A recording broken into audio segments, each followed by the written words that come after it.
आप सभी लोग कैसे हैं। मैं तो आज व्रत है मेरा करवा चौथ का, तो हमारे यहाँ तो कुछ भी नहीं, पानी आनी नहीं पीते, ना खाना खाते हैं जब तक अर्घ्य नहीं देते हैं। तो अब जब चंदा निकलेगा जब भी अर्घ्य दूँगी, पानी पीऊँगी। तो अभी तो खाना आना बना रहे हैं, ठाकुर जी का भोग तो लगाना ही है।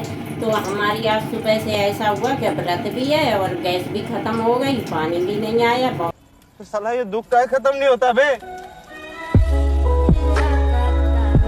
देर तक बैठे रहे, अभी पानी मंगा के बाहर से अब नहाया धोया है और जाई जब खाना बना रही हूँ ठाकुर जी के लिए। देखो पकौड़ी बन गई हैं और वो बना रही हूँ, अब कढ़ी छौंकूंगी और चावल भी बन गया है और कढ़ी छौंकूंगी अभी। फिर शाम को ठाकुर जी के भोग लगाने के लिए ये लड्डू बनाने के लिए मैंने चावल भिगो के रखे हैं। अब शाम को लड्डू पूड़ी भोग लगाने के लिए और फिर फल वगैरह मंगाऊंगी। इसके बाद फिर आप लोगों को दिखाऊंगी मैं।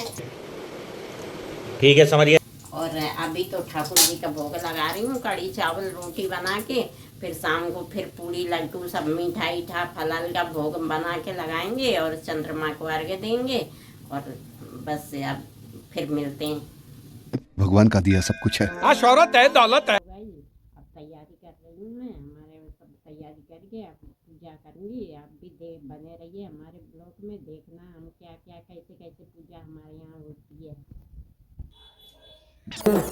देखिए यहाँ मैं तैयार हो गई हूँ। अब अपने कान्हा का भोग आरती करके अपनी व्रत पूजा शुरू करूँगी।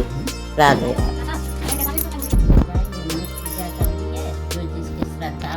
सभी करते हैं, हमने भी अपनी श्रद्धा के अनुसार मैया का भोग लगा दिया है और पूजा करके कथा सुनेंगे। आइए आप लोग भी कथा सुनिए। बोलो करवा चौथ महारानी की जय। बोलो गणपति बप्पा श्री गणेश की जय। करवा चौथ व्रत कथा। कार्तिक वदी 4 को करवा चौथ कहते हैं। इसमें गणेश जी का पूजन व व्रत सुहागिन स्त्रियां अपने पति की दीर्घायु के लिए करती हैं। प्राचीन काल में द्विज नामक ब्राह्मण के 7 पुत्र और एक वीरावती नाम की कन्या थी। वीरावती प्रथम बार करवा चौथ व्रत के दिन भूख से व्याकुल हो पृथ्वी पर मूर्छित होकर गिर पड़ी। तब सब भाई यह देखकर रोने लगे और जल से मुंह धुलाकर एक भाई वट के वृक्ष पर चढ़कर चलनी में दीपक दिखाकर बहन से कहा, अरे ओ बहन, देख देख चंद्रमा निकल आया है। इस अग्नि रूप को चंद्रमा समझकर दुख छोड़ वह चंद्रमा को अर्घ्य देकर भोजन के लिए बैठी। पहले कौर में बाल निकला, दूसरे कौर में छींक हुई और तीसरे कौर में ससुराल से बुलावा आ गया।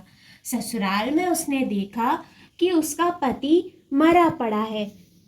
संयोग से वहाँ इंद्राणी आईं और उन्हें देखकर विलाप करते हुए वीरावती बोली कि हे माँ, यह किस अपराध का मुझे फल मिला।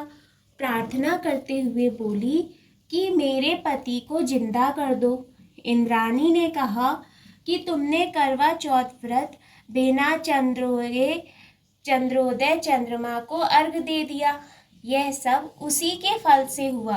अतः अब तुम 12 माह के चौथ के व्रत व करवा चौथ व्रत का श्रद्धा और भक्ति से विधि पूर्वक व्रत करो, तब तुम्हारा पति पुनः जीवित हो उठेगा।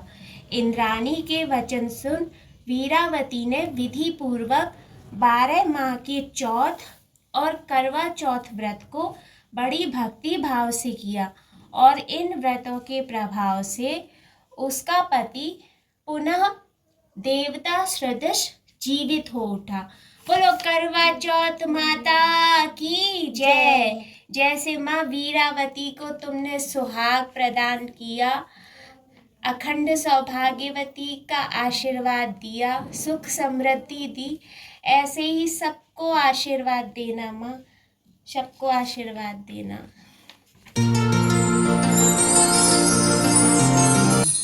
स्वीकार करो सब लोग हमारी मैया की, और राधे राधे।